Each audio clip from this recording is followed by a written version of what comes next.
Bonjour à toutes et à tous et bienvenue dans cette nouvelle vidéo sur Photopassion, 5e jour du calendrier de l'Avent, d'accord? Je vous rappelle, une vidéo par jour pendant 25 jours, on est au 5e jour, ça se passe plutôt bien, on est plutôt bon niveau timing et aujourd'hui j'ai même pu vous demander ce que vous vouliez qu'on aborde comme sujet. Et c'est sans appel, on va parler évidemment de studio. Aujourd'hui, on va parler d'une contrainte que vous avez souvent, qui est la petitesse, ou en tout cas le petit espace que vous avez pour shooter. Et vous posez plein de questions sur le nombre de torches, les modeleurs, les pieds. Donc aujourd'hui, on va essayer de répondre à une question simple. Combien de torches pour débuter en photographie de studio? Soyons très clairs, quand on a commencé la photo de studio avec Céline, on a commencé avec 2 torches, 2 B1 sur batterie et des pieds Manfrotto. Aujourd'hui, effectivement, on a 6 torches, on a plusieurs modeleurs de lumière, on a plusieurs pieds, en fonction des situations, on a plusieurs fonds que je vais vous présenter. Donc, il faut acheter en fonction de son besoin, c'est-à-dire que c'est le choix qu'on a fait nous. On investit, parce qu'il n'y a pas d'autre mot, dans du matériel, quand on en a besoin. Si on n'en a pas besoin, on fait autre chose. D'accord ? Aujourd'hui, effectivement, on a pas mal de torches. On a des fonds à l'arrière de 2,72 m. C'est joli comme ça. Des fonds à l'arrière de 2,70 m. Un noir, un blanc, un bleu, un rose et des fonds de couleur en 1,37 m, mais ça c'est autre chose. Pourquoi le noir? Tout simplement parce que c'est ma couleur, c'est la façon dont je m'exprime le mieux en photographie, c'est la façon dont je m'exprime le mieux sur du boudoir, du couple, de la grossesse ou de la femme, portrait de femme, d'accord? Je n'ai pas fait le choix pour l'instant des fonds texturés et j'ai mes raisons, tout simplement. Et on a le fond blanc qui va m'amener un petit côté mode, un petit côté sympa, un petit côté vivant à la photo. Le noir va plutôt être sur le classique, le beau, l'éclairage très précis. Le blanc est beaucoup plus laxiste et nous permet de faire quelques erreurs, ça se voit moins. Déjà, si on crame le fond, on peut le rattraper sous Lightroom. Si on flingue le fond noir, si on veut pas perdre le halo de lumière qui est derrière moi là, et ben voilà, faut bosser un peu plus ces éclairages, c'est tout. Le fond blanc est plus tolérant pour moi que le fond noir. Donc à l'arrière, voilà, 3 fonds qui sont posés, vous voyez les pieds en haut à gauche, c'est pas des pieds, pardon, ils sont fixés au mur ceux-là.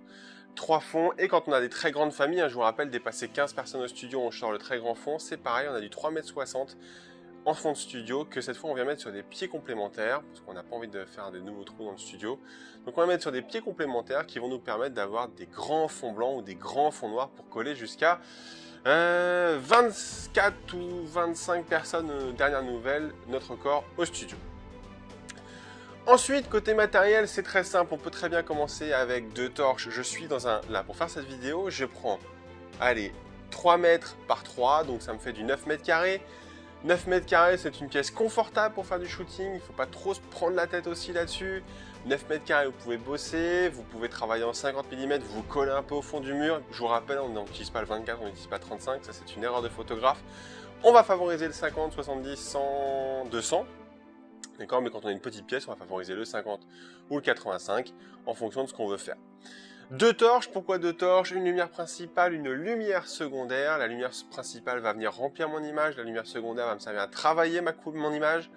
Celle-ci, elle est très facile à poser, vous la montez au-dessus de votre sujet, vous la mettez à 45 degrés, vous éclairez et ça donne l'image que vous voyez là. Parce que, alors effectivement, moi, je connais un peu mieux mon studio que vous, mais je sais où va la lumière, je sais comment elle se déplace. C'est ce qu'on a fait pendant quasiment un mois avec Céline avant l'ouverture du studio, c'est de tester où allait la lumière. On le sait, là c'est une softbox de petite taille, montée qui m'arrive à peu près à aller 30 cm au-dessus de moi et elle est à 45 degrés, ce qui me permet d'avoir ce fameux triangle de Rembrandt que tout le monde veut aller chercher en lumière de studio. Évidemment, c'est les lumières pilotes que vous voyez là. Si les lumières pilotes me disent que la lumière va aller comme ça, la lumière ira comme ça. Si la lampe pilote vous dit que c'est pas bon, bah c'est pas bon, ça sert à rien d'essayer d'inventer ou de forcer les choses. La backlight qui est hyper importante, si vous la mettez pas, c'est ce qu'il y a pour moi, c'est ce qui va permettre d'amener un côté pro à vos images, c'est votre lumière de fond. Pour le coup, nous on utilise un bol de 105 à 30, je crois de mémoire, en angle, ce qui nous permet de pas en foutre partout sur le fond, et ce qui nous permet d'être hyper précis dans la position vis-à-vis du sujet, et ce qui nous permet surtout de nous détacher du fond du sujet. Petite astuce que je vais partager avec vous très rapidement, bon, qu'on n'utilise plus au studio parce qu'on en a plus besoin, on a un prix un peu plus grand, mais petite astuce que vous pouvez utiliser au studio, je vous montre tout de suite. L'astuce, elle est là, alors vous vous inquiétez pas de ce qu'il y a là, c'est pour protéger le double face. Mais c'est tout simplement une plaque de Forex, d'accord? C'est épais comme ça, là. Nous, il y a des photos parce que c'était pour un salon.